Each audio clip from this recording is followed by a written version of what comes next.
ဒါတော့ဒီကနေ့အတွက်မော်ရယ်ပါရှင်ဒီဗီဒီယိုလေးကမယိုသေးတယ်လို့ဖြစ်သွားရင် sorry ပါရှင်အခုလိုမျိုးအင်ဂျီ1 set တွေကပေါ့နော်ဒါယနေ့ခေတ်မှာကျမတို့အင်ရှင်မပေါ့နော်တော်တော်များများဝတ်တဲ့အင်ဂျီပေါ့ဒါပေမဲ့ကျမလိုတော့မဲမထင်ပါဘူးရှင်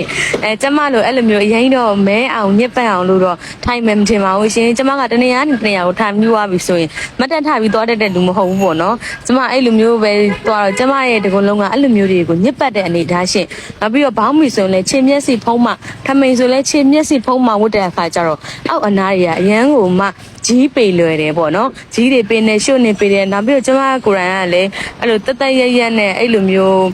မိန်းကလေးမဆန်တတ်တဲ့အခါကျတော့ပေါ့နော်ကျမအင်ကြီးတွေဆိုရင်အများအားကိုညစ်ပတ်တယ်ရှင်ဒါကတော်တော်လေးညစ်ပတ်တဲ့အတွက်ကြောင့်မို့ကျမဗီဒီယိုလေးရိုက်ဖို့အကြံရသွားလို့ရိုက်ထားတာလေးဖြစ်ပါတယ်ရှင်ဒါကျမစပြမဟုတ်ရဲအမြုပ်ထွက်အားလေးပါအမြုပ်ကလည်းအရန်ထွက်တယ်ရှင်ဒါပေမဲ့ကျွတ်နေရာတွေမှာရေချောင်းထုံးတက်ပါတာများတဲ့အတွက်ကြောင့်မလို့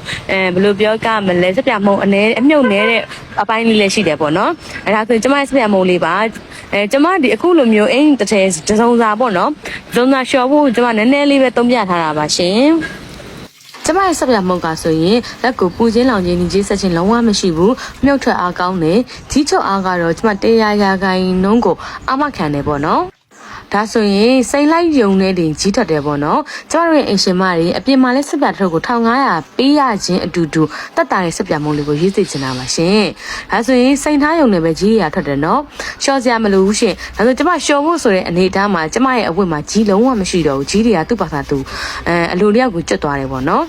အဲ့လိုပြောလို့လေကင်မီကယ်တွေအရင်သုံးထားသလားဆိုရင်ကျမရဲ့စပြမုံကလူရဲ့အရေးပြားကိုတော့မှပူချင်းလောင်ချင်းလုံးဝမရှိပါဘူးရှင်အဝတ်လျှော်ရတာပြင်းတဲ့အင်ရှင်မတွေအဝတ်လျှော်ဖို့အတွက်အချိန်မပေးနိုင်တဲ့အင်ရှင်မတွေဆိုရင်ကျမရဲ့ link စပြမုံလေးကိုသုံးဖို့အတွက်အထူးကိုပဲကျမက recommend ပေးချင်ပါတယ်ရှင်သုံးပြအောင်လဲသုံးကြည့်စေချင်ပါတယ်ရှင်နေရာတိုင်းမှာလည်းအလွယ်တကူဝယ်လို့ရအောင်လို့ကျမဘက်ကနေအရန်ကိုမှစူးစမ်းနေပါတယ်ပေါ့နော်အင်ရှင်မတို့ဘက်ကလည်းကျမကိုကူညီတော့အပြင်တွေ့တဲ့ကုံစုံစံတိုင်းမှာကျမရဲ့ link စပြမုံလေးကိုရှိလားလို့မေးကြည့်ပေးပါနော်ကျွတ်ဆိုင်ထဲမှာလည်းရှိပါတယ်ရှင်ဒါဆိုရင်ရေကလျှော်လိုက်ပြီးတာနဲ့ကိုသူ့ရဲ့ကာလာတဆင့်တက်သွားတယ်ပေါ့နော်ဆိုတော့အရာမွေးချက်ကြောက်ကြီးမဖြစ်ဘူးအဝိကသူ့မှာသူအော်တိုပြက်နေမီးဘူးတိုက်ဆရာမလို့ရှင့်ဒါကျမရဲ့ link စပါမောရဲ့အတားချက်ပါရှင့်သူ့မှာအဝိပြော့စီပါရဲ့အတွက်ကြောင့်မလို့အဆင်ပြေပါတယ်ရှင့်ကျေးဇူးပါ